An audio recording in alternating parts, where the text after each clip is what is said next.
ክርስቶስ እመጣለሁ ብሏል። ከመምጣቴ በፊት ግን ምልክቶች ይከሰታሉ ብሏል። ጸሐፊዎች ይህንን በሶስት ከፍለው ተናግረውታል። ፖለቲካዊ፣ ሃይማኖታዊና ኢኮኖሚያዊ ችግሮች ይፈጠራሉ እኔ ከመምጣቴ በፊት። እኔ ክርስቶስ ብሎ የሚመጣው ሐሰተኛ ግን ፀሐይን በእጁ የሚጨብጥ ነው። እየሰማችሁ ነው? ፀሐይን በእጁ ጨብጦ የሚያሳይ። የአሁኖቹ እንኳን ፀሐይ አምፖል አይጨብጡ ታውቋቸዋለህ። እውነቱን ለመናገር እንዴት አድርገው እንደሚታለሉ ሰዎች ያሳዝኑኛል። በጣም ነው የሚገርመው። የወረደ የዘቀጠ እንደው ይጸለይለት የሚገባ ሲገባ እጸልይላችኋለሁ። ችግሮች ይፈጠራሉ እኔ ከመምጣቴ በፊት። ክርስቶስ ብሎ የሚመጣው ሐሰተኛ ግን ፀሐይን በእጁ የሚጨብጥ ነው። እየሰማችሁ በስመ አብ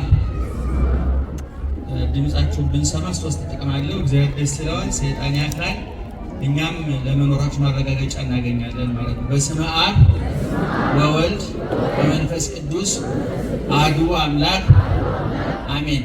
እግዚአብሔርን ብላችሁ ይቅርታውን ቸርነቱን አምናችሁ ከቅድስት ድንግል እናቱና ከቅዱሳን ባለሟሎቹ የሚገኘውን ጥበቃና ምልጃ ተስፋ አድርጋችሁ በዚህ ቦታ እንድትሰበስቡ እግዚአብሔር የፈቀደላችሁ የእግዚአብሔር ቤተሰቦች ምእመናን እንዴት ዋላችሁ? እንዴት አመሻችሁ? እንዴት አደራችሁ? ሰውን እንጨርሳለን። ሰዓቱ እየሄደ ነው። ለማንኛውም እንዴት አመሻችሁ?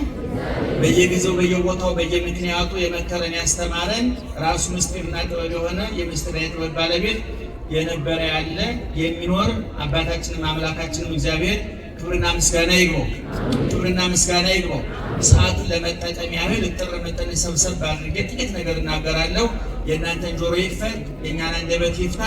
በመላ በግምት የግለሰባችን እንዳናፈስባችሁ ጆሮአችሁን ይጠብቅላችሁ፣ አንደበታችንንም ይቆጣጠር እግዚአብሔር። ትምጻእ መንግሥትከ በሉ እስኪ አይሰማም። ትምጻእ መንግሥትከ መንግሥትህ ትምጣ። ማን ትምጣ? የማን? መቼ? መቼ? ዛሬ? አሁን?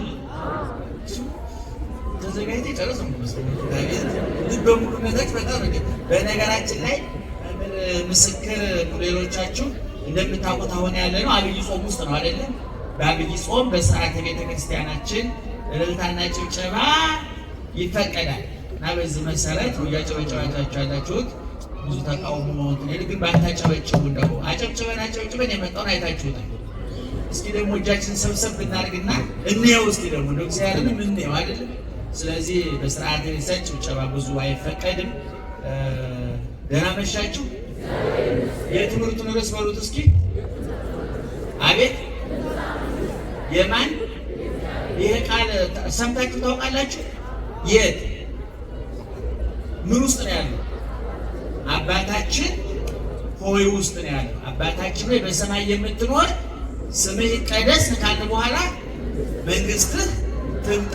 በኦርቶዶክሳዊ ተዋሕዶ ቤተክርስቲያናችን ስርዓትና መመሪያ መሰረት ታላቁ ሊቃችን ቅዱሳችን ክብራችን ዘውዳችን ቅዱስ ያሬድ የቤተክርስቲያኒቱ አገልግሎት መልክና ልክ እንዲኖረው ደርዝ እንዲኖረው ልክ እንዲኖረው ከመስመር እንዳይወጣ ጊዜውን ቦታውን ሁኔታውን ያመጣጠነ እንዲሆን የአየር ንብረቱን ሳይቀር በእውነት በጣም የሚገርመው የቅዱስ ያሬድ ምስጋና የኢትዮጵያውያንን ጠባይ የአየር ጠባዩን ጭምር ለክረምቱ፣ ለበጋው፣ ለፋሲካው፣ ለትንሣኤው፣ ለስቅለቱ፣ ለጥምቀቱ 365 ቀን በሙሉ ለ365ቱ ቀን የሚመጥን ምስጋና አዘጋጅቷል። በእውነት ቅዱስ ያሬድ ለኢትዮጵያ ቤተክርስቲያን የሰጠ እግዚአብሔር ክብርና ምስጋና ይግባው እና ቅዱስ ያሬድ በሰራልን መሰረት የኋላም ሊቃውንት በሰሩ ስርዓት መሰረት ይሄ ሳምንት ከትናንትና እሁድ ጀምሮ እስከሚቀጥለው ቅዳሜ ከሰዓት ድረስ ደብረ ዘይት ይባላል። ማን ይባላል?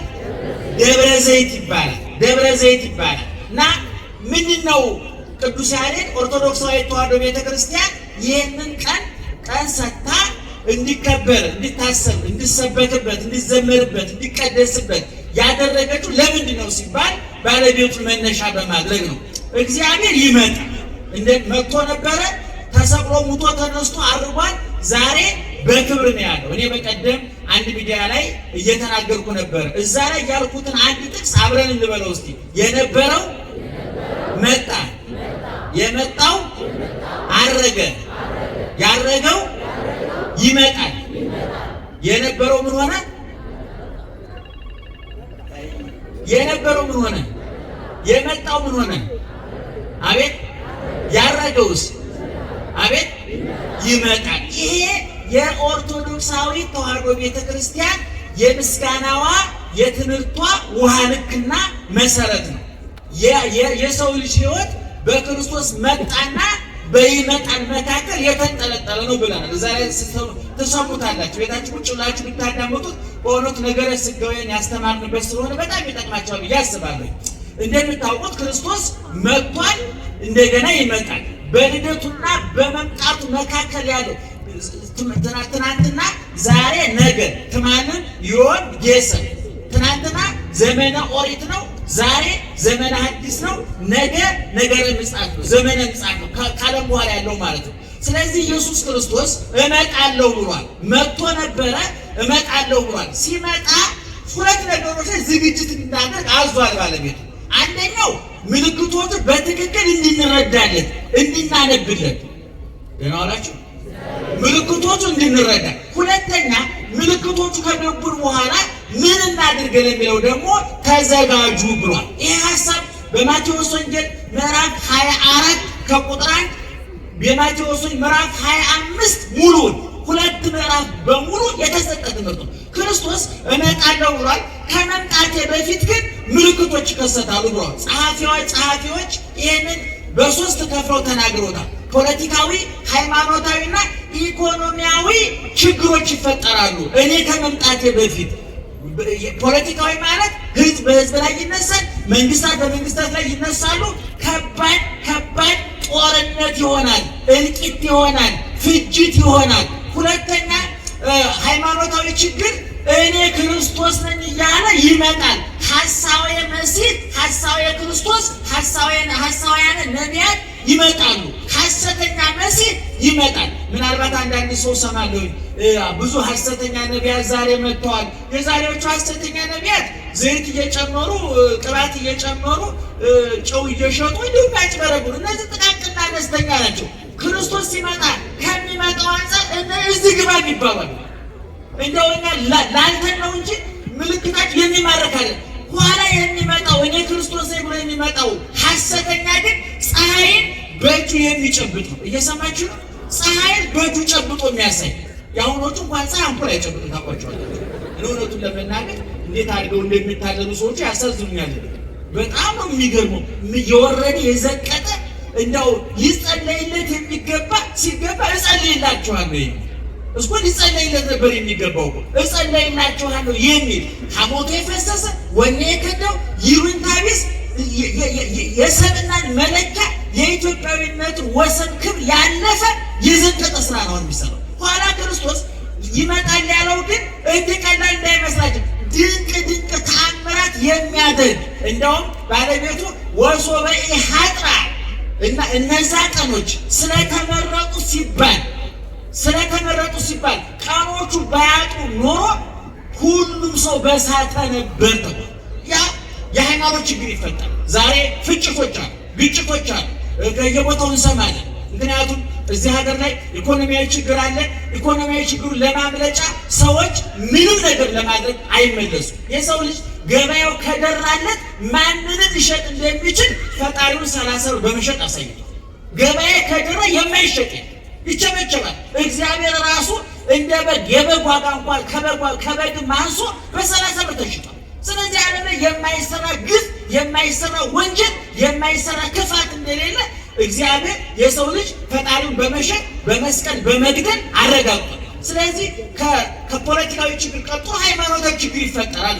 ሶስተኛው ኢኮኖሚያዊ ችግር ይፈጠራል። ምናልባት አሁን ያሉት ምልክቶች ጦርነቶች ይሰማሉ በየቦታው፣ የሃይማኖት ጉዳዮች ይሰማሉ በየቦታው፣ የኑሮ የምጣኔ ሀብቱ ችግር ይሰማል በየቦታው። ያን ጊዜ ክርስቶስ ሲመጣ የሚሰማው ይህ አይደለም። ይህ ምንወታ ክርስቶስ የምጥ ጣር መጀመሪያ ነው። ይሄ ለዛ ለታላቁ መከራ ይሄ ዋዜማ ቅምሻ እፍታው ነው። ስለዚህ እነዚህ ሶስት ምልክቶች ይከሰታሉ። እነዚህ ሲከሰቱ ምልክቶቹን ነው የምንረዳቸው ነው ትልቁ ነገር። ክርስቶስ ይምጣ አይምጣ? ጮክ ብላችሁ ንገሩ። ይምጣ አይምጣ? ይምጣ አይምጣ? እሺ ሞት ይምጣ አይምጣ? እስኪ አንድ ጥቅስ አብረን እንበልና ቀጥሎ ያለውን ላስረዳችሁ። ልሄድ በሉ ከክርስቶስ ጋር ልኖር እናፍቃለሁ። ወደ የት መሄድ? ከማን ጋር ለመኖር ምን አደርጋለሁ? እናፍቃለሁ። ቅዱስ ጳውሎስ ነው የሚለው። በጣም በቀላል ቋንቋ ተርጉሞ ካላችሁ ይሄ ቅዱስ ጳውሎስ ምን እያለን ነው? መሞት ናፍቆኛል እያለ። ሞት ናፍቋችኋል? መሞት ትፈልጋላችሁ? አንፈልግም። ያበሻ እያጣጣለ እንኳን ማምሻ ዕድሜ ነው የሚል ጀግና ቆሎዬ አንጀቱ ታጥፎ አጥንቱ ገጦ ደሙ ተመጦ ቆዳው ደርቆ ስጋው አልቆ አልጋ ላይ ተጣብቆ ማምሻ ዕድሜ ነው። እስቲ በሰላም ያሳልፈን። በግድ መንጭቆ ነው ሞት የሚወስድ ታውቃላችሁ። በየቆጣው በየጸጉር ተንከራተን ገንዘብ ያላቸው በአውሮፓ በአሜሪካ በሰለጠነው ዓለም፣ እኛ ድሆቹ ደግሞ በሶና ቆሎ ተሸክመን በየጸጉር ተንከራተን መንጭቆ ነው ሞት የሚወስድ ታውቃላችሁ። ማንም እሺ በጀ ብሎ መሞት የሚፈልግ ሰው የለም። እውነቱን ለመናገር ግን ሐዋርያው ቅዱስ ጳውሎስ ምን አለ? ልሄድ ከማን ጋር ልኖር ምን አደርጋለሁ? ሞት ናፍቆኛል። እኛ እኮ ክርስትና ቢገባን እኮ ሰው እናቱ ሲሞትበት እኮ እንኳን ደስ ያለ እናቱ ሞተችል ነበር መባል ያለበት። እንኳን ደስ ያለ አባቱ ሞተልህ፣ እንኳን ደስ ያለሽ ወንድምሽ ሞተልሽ። ሰው በደስታ ልጁን አሜሪካ ልኮ ወደ መንግስተ ሰማያት እያለቀሰ ከራቀ አሜሪካ ደግሞ መንግስተ ሰማያት አልገባችም ማለት እኮ ነው። ሰው አሜሪካ ሲሄድ ቦሌ በእንባ እየተሸኘ በደስታ ስጦታ ተሰጥቶ አበባ ተሰጥቶ ቦሌ ላይ የሚፈሰው እንባ እኮ ከሄደ በኋላ እየረሳኝ የሆነ ነው እንጂ ፍቅር እኮ አይደለም። ሞት ይሄ ሰውዬ እንባዬ ትዝ እያለው እንደው ዶላር ይልክ ይሆን እንጂ በሰላም ግባ ብለን ሸኝተን የምን መነፋረቅ ነው? ይረሳኛል ብሎ እኮ ነው አይደል? ሰው በደስታ አሜሪካ ወንድሙን የላከ ሰው እንዴት ወደ ክርስቶስ በተስፋ መቁረጥ ይሸኛል? ታላቁ ሊቅ ዮሐንስ አፈወርቅ ወበእንቲአክሙ አፍር አለ። አሳፈራችሁኝ አለ ክርስቲያኖች ዮሐንስ አፈወርቅ ሲናገር። ምክንያቱም ለቅሶ ሲሆን ታውቃላችሁ፣ ኢትዮጵያውያንም በሕትም የተለመደው ሰው ሲሞት ለቅሶ ላይ የተለያየ ሃይማኖት ሰዎች ይመጣሉ እና ዮሐንስ አፈወርቅ እኛ ትንሣኤ ሙታን አለን ብለን አስተምረናችሁ፣ ክርስቶስ ሞቶ እንደተነሳው እናንተም ትነሳላችሁ ብለን እያስተማርናችሁ፣ መንግስት ትምጣ እያልን እየጸለይን፣ ሀገራችን በሰማይ ነው ብለን እየጸለይን፣ አባታችን በሰማይ የምትኖር ብለን እየጸለይን ተስፋ እየጠበቅን፣ ዘመን ሲሞትብን ግን ፊት እንነጫለን፣ ጸጉር እንላጫለን፣ ያዙ ይልቀቁኝ፣ አብራችሁ ቅበሩኝ እንላለን እና ከነ ሃይማኖት ውጭ ያሉ ሰዎች በእውነት እነዚህ ሰዎች ኋላ እንነሳለን ብለው ያምናሉ እንዴ? አያያዛቸው አይመስልም። ዮሐንስ አፈወርቅ አፈርኳል በእናንተ ተግባር። ስለዚህ የማን መንግስት ይምጣ? የእግዚአብሔር መንግስት። በየት በኩል ነው የሚመጣው? በሞት በኩል ነው የሚመጣው። ምልክቶቹ ቅድም እንደነገርኳችሁ ጦርነቱ፣ ረሃቡ፣ መከራው ሲደራረብ ይሄ የምን ምልክት ነው? የማን መምጣት ምልክት ነው? የክርስቶስ መምጣት ምልክት ነው። ስለዚህ እናንተ ከመሸበር፣ ከመደንገጥ፣ ከመመርገጥ፣ ከመታወቅ፣ ተስፋ ከመቁረጥ ይልቅ ምልክቶቹን እያያችሁ ተዘጋጅታችሁ ጠብቁኝ አለና ምዕራፍ 24 ከ36 በኋላ ምዕራፍ 25 ሙሉውን ክርስቶስ ሂደቱን ተናገረ። አንደኛ ምልክቶቹን ተናገረ።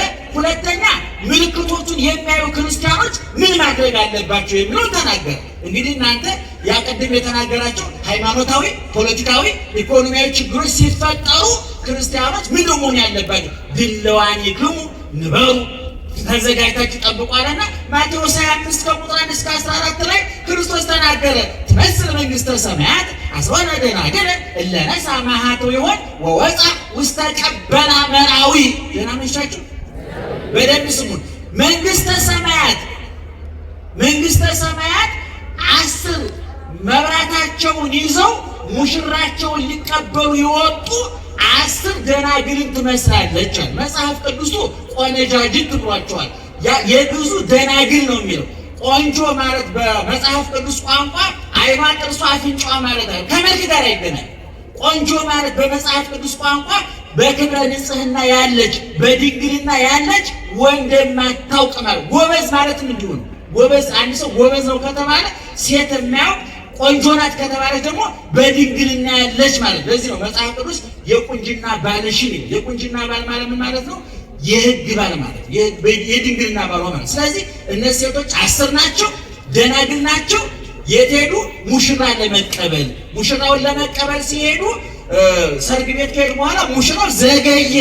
ሙሽራው ከመዘግየቱ የተነሳ ሌሊቱን ሙሉ እሱ ጋር ስለምናሳልፍ እስኪመጣ ድረስ ትንሽ እንደው እንቅልፍ እንውሰድ። ትንሽ ናት ነው የምትሉት እናንተ?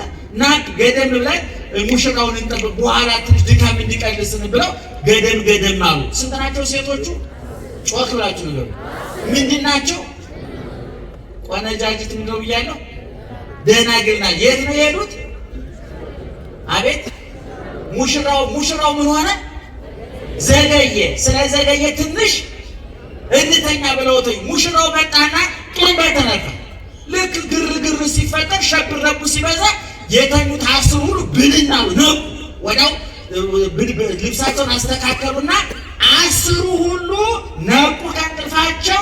ነገር ግን ሙሽራውን ለመቀበል የሚያስፈልግ 2 ነገር ነበረ፣ ፈትልና ዘይት። ወይም በጣም እናቅለው ከተባለ እናንተ በምታውቁት ቋንቋ ክርና ጋዝ ማለት ነው። ምእመናን ደህና ዋላችሁ?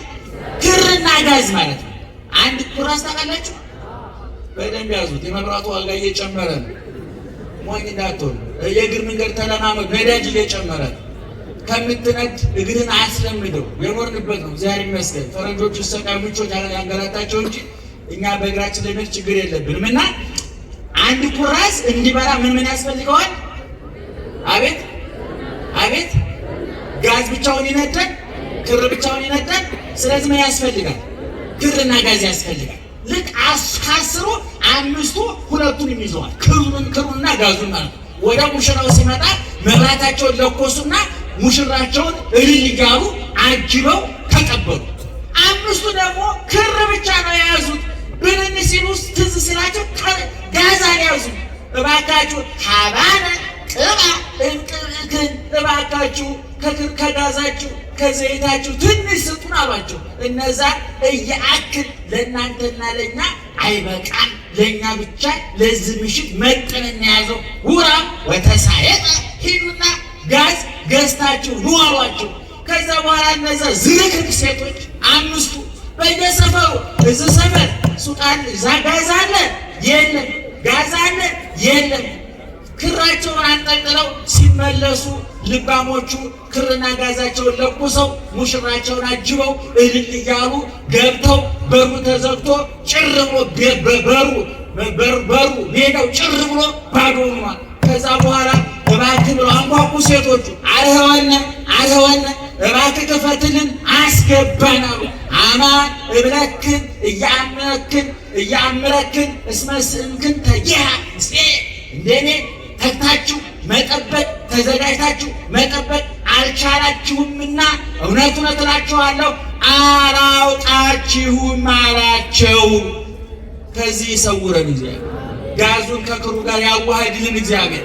ሴቶቹ ስንት ናቸው አልኩኝ? የት ሄዱ?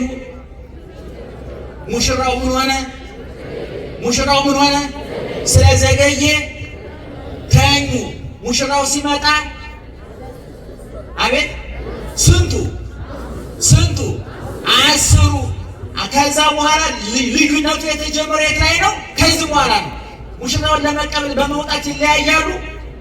አቤት ሙሽራው የዘገየው ለ10ም እኩል ነው አይደለም? የተኙት እኩል ነው አይደለም? የነቁት እኩል ነው አይደለም? እኩል ነው። ልዩነቱ የቱ ጋር ተጀመረ? መብራት ሲያበሩ እነዛ ክር ጋዝ የላቸውም፣ እነዚህ ክር አላቸው። ይሄ ታላቁ ሊቅ ዮሐንስ አፈወርቅ በግብረ ሕማማት ላይ በጻፈው በለተሩ በሚነበበው ላይ በእንተ 10 ደናግል ስለ 10 ደናግል ብሎ በተረጎመው ላይ እነዚህ ሴቶች 10 ደናግል ነበሩ። ንጽህናቸውን ጠብቀው ድንግልናቸውን ጠብቀው ከወንድ ርቀው በንጽህና የኖሩ ነበሩ። ነገር ግን ድንግልና ብቻውን አያድንም። ወፍ በአንድ ክንፉ መብረር እንደማይቻለው ሁሉ በመንፈሳዊ ሕይወትም በአንድ ነገር መብረር አይቻልም፣ መንጠቅ አይቻልም፣ መጽደቅ አይቻልም ማለት። እነዚህ ሙሽራውን ለመቀበል ወጡ።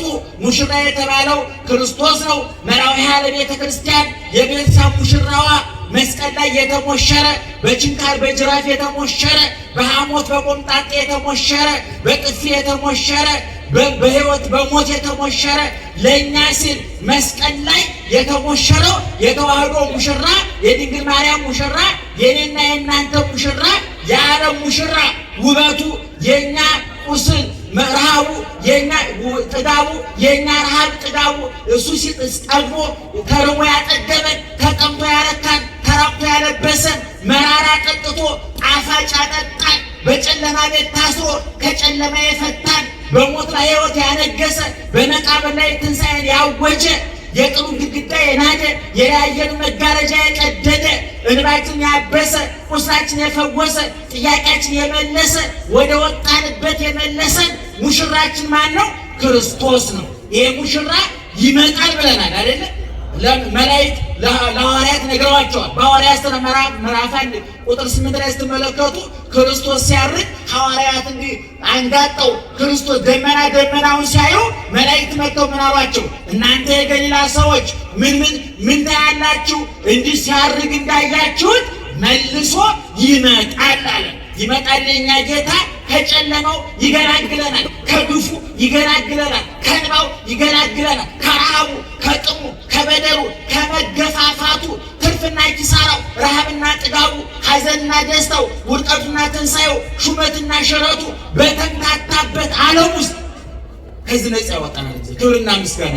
ስለዚህ እነዚህ 10 ሙሽሮች 5ቱ ክርም ጋዝም አላቸው። ክር የተባለው ሃይማኖት ነው። ጋዝ የተባለው ምግባር ነው። ስጋውን ደሙን መቀበል ሃይማኖት ነው። ለድሃ ማብላት ክር ነው። ብዙ እዚህ ውስጥ ያላችሁ ባሎች ቤተ ክርስቲያን መጥታችሁ ትሰግዳላችሁ፣ ትጸለያላችሁ። ይሄ ክር ነው። እቤት ሚስትህን ካቃጠልካት ግን ጋዝ የለህም ማለት ምን ያስቃል? አንተ ሆነም ሰርተህ ማለት እዛ ጋር አንድ ሰው ስቆም ወንድ ነው የሳቅ ጋዝ ችግር አለ ማለት ነው። አንቺ እህቴ ባልሽን እያንገበገብሽ እዚህ መተሽ ተሳላሚ ነኝ ብትይ እኛ ተላታሚ ነው የምንልሽ። ተላተምሽ ነው የሚባለው። ጋዝ የለም፣ የጋዝ እጥረት አለ ማለት ሰፈር ሰራተኞች የምትወድሉ ሸማች የሚበድል ነጋዴ እንደኛ ሀገር እኮ ምዕመናን ክፋታችን ጥግ ደርሶ እኮ ለ2 ዓመት ሕፃናት የመጣውን መድኃኒት የመጠቀሚያ ጊዜውን አሳልፈው የሚሸጡ ጋዝ ያለቀባቸው ነጋዴዎች በየቢሮ ባለ ጉዳይ የሚያንገላቱ ጋዝ የሌላቸው ሹመኞች አሉ። ሁሉ ቦታ ጋዝ። ሁለቱ አንድ ላይ መገናኘት አለ። ያዕቆብ ሲነግር ምን አለ? ሃይማኖት እንተ አልባቲ ምግባረ ሰናይ ንውጥ ይእቲ። ምግባር የተለየው ሃይማኖት ምንድን ነው አለ? የሞተ ነው። ጋዝ የተለየው ክር ይበራል ወይ ነው የምላችሁ? ይበራል? አይበራም።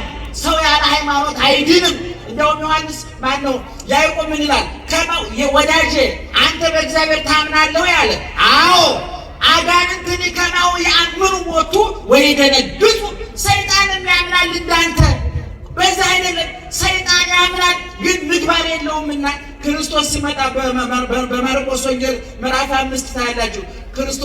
ሰይጣን ክርስቶስን ሲያለ የሕያው እግዚአብሔር ልጅ ነው ያለው።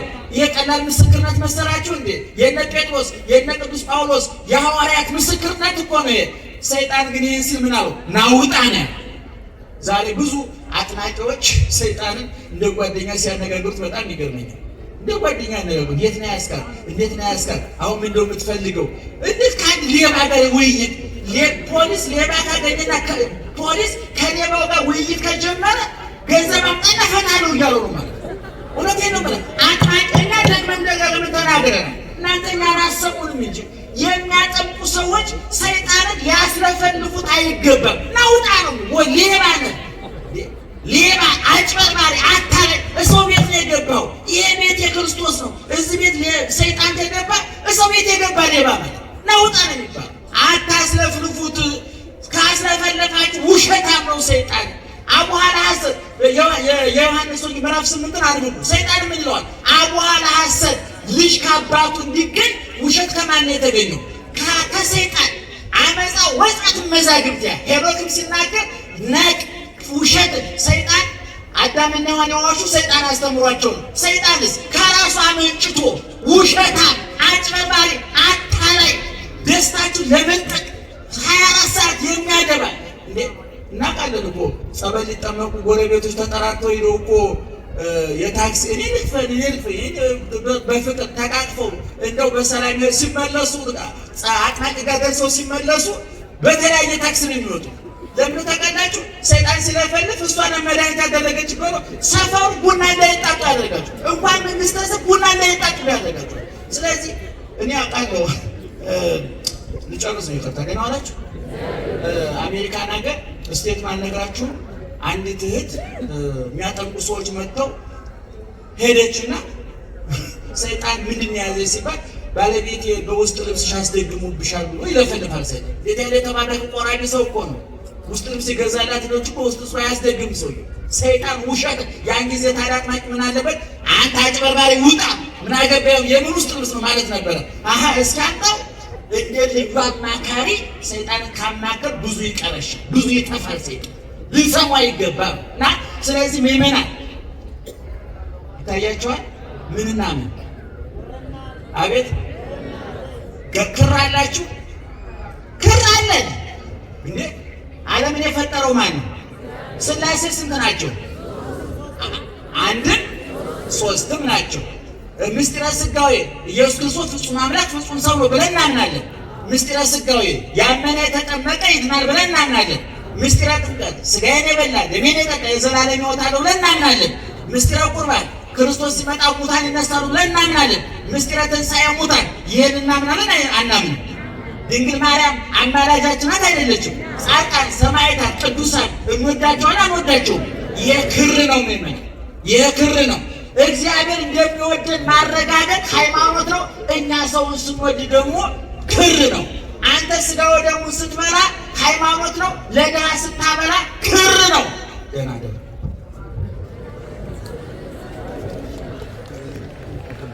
ያስተማረን የመከረን የቅዱሳን አባቶቻችን አምላክ ልዑለ ባሕርይ እግዚአብሔር ስሙ የተመሰገነ ይሁን።